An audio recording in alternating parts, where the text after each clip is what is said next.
From CKCO News, province-wide continues. Here again, Diane Verneil. Whether it's the sight of the water plunging or the soothing sounds you hear, people are irresistibly drawn to waterfalls. Tourists, hikers, and artists are all attracted to the splendor of nature, including photographer George Fisher. In Waterfalls of Ontario, he's captured some of the province's most spectacular waterfalls. When you say waterfalls in Ontario, most people think of Niagara Falls, but there are a lot more falls than just that. How many did you document?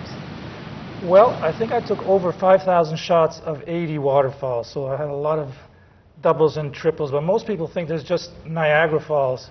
And I was surprised myself to find out the numerous amount of waterfalls we have in this gorgeous province. And I traveled the north, south, east, and west all over with my assistant Jean, and got about 80 in this book. One of his favorites is the DeQ Falls in the Niagara area.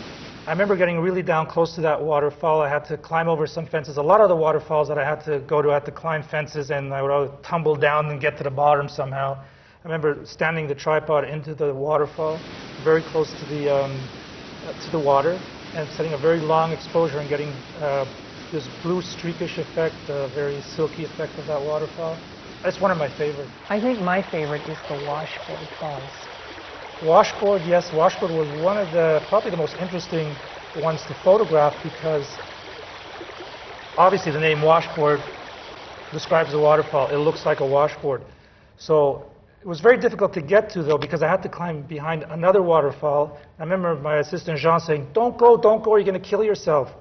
But I, being the photographer, the risky photographer I am, I went and continued past and got to Washboard, and it was just like a washboard. I wanted to take off my t-shirt and just wash it in the Washboard Falls.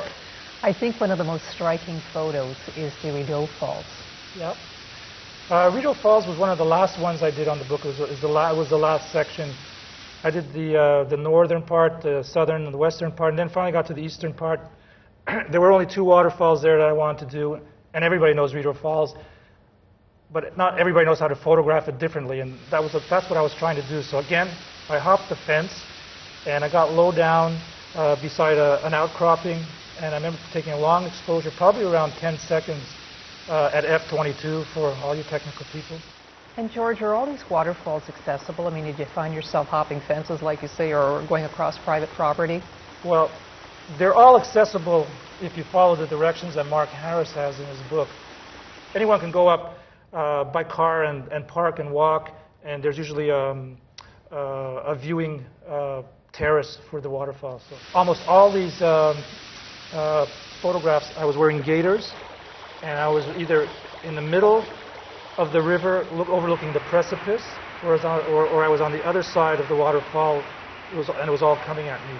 So you got this rushing water going 20, 30 kilometers an hour, and you're trying to get the tripod steady and to take the shot. The main reason I love waterfalls and I did this book was because they have a very relaxing effect on me. Whenever I have problems, whenever I have emotional situations, when I go to a waterfall, I get totally relaxed, calm. I can think, and I could be at a waterfall for a whole day, for 7, 8 hours, and just listen and watch.